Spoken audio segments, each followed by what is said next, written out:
Hello friend, আমি তাপস ঘোষ।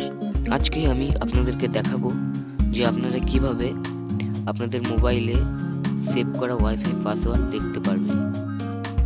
ধরুন আপনার বন্ধু আপনাকে তার ওয়াইফাই পাসওয়ার্ডটি দিল না, কিন্তু আপনার মোবাইলে ওয়াইফাই কানেক্ট করে দিল, তবু আপনি সেই পাসওয়ার্ডটি দেখতে পারবেন। অথবা আপনার পরিচিত কারোর ওয়ালেটে পাসওয়ার্ড দেওয়া আছে, কিন্তু আপনি সেই পাসওয়ার্ডটি জানেন না। তো আপনি তার মোবাইল বা কম্পিউটার থেকে সেই পাসওয়ার্ডটি কিভাবে নেবেন বা দেখবেন, সেটাই আজকে আমি দেখাবো। এর জন্য আপনাকে আলাদা করে কোনো সফটওয়্যার ইনস্টল করতে হবে না। চলুন শুরু করা যাক। সবার প্রথমে আপনি যেই ওয়াইফাইয়ের পাসওয়ার্ড দেখতে চান সেটাতে কানেক্ট হয়ে নিন। দেখুন, আমি এই আইভাল বাটন এই ওয়াইফাই পাসওয়ার্ডটি দেখতে চাই, তো আমি এখানে কানেক্টেড হয়ে আছি। এই আইভাল বাটন এই ওয়াইফাইয়ের পাসওয়ার্ডটি আমি জানি না, আমার বন্ধু এটি আমাকে কানেক্ট করে দিয়েছে, সে আমাকে পাসওয়ার্ডটি দেয়নি।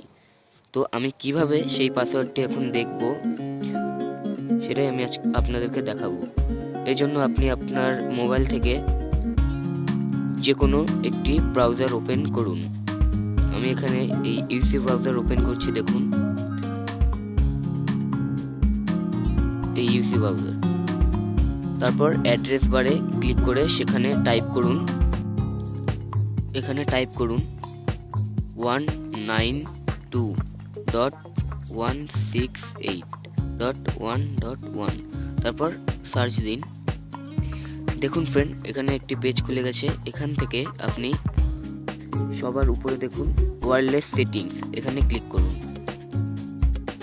এই যে তারপর দেখুন ফ্রেন্ড, এখানে ওয়্যারলেস সিকিউরিটি বলে একটি অপশন আছে, সেখানে ক্লিক করুন। এই যে দেখুন ফ্রেন্ড, এখানে চলে এসেছে।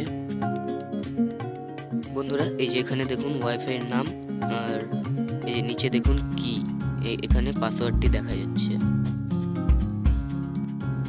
বন্ধুরা, এই একই রকম টিপস আপনি কম্পিউটারে ইউজ করেও পাসওয়ার্ড দেখতে পারবেন। তো যদি এই ভিডিওটি আপনার ভালো লেগে থাকে তাহলে ইউটিউবে একটা লাইক দিয়ে দেবেন, আর এরকম অনেক ভিডিও পেতে এই অ্যান্ড্রয়েড শিক্ষক ইউটিউব চ্যানেলটি সাবস্ক্রাইব করে নিন। Thanks for watching.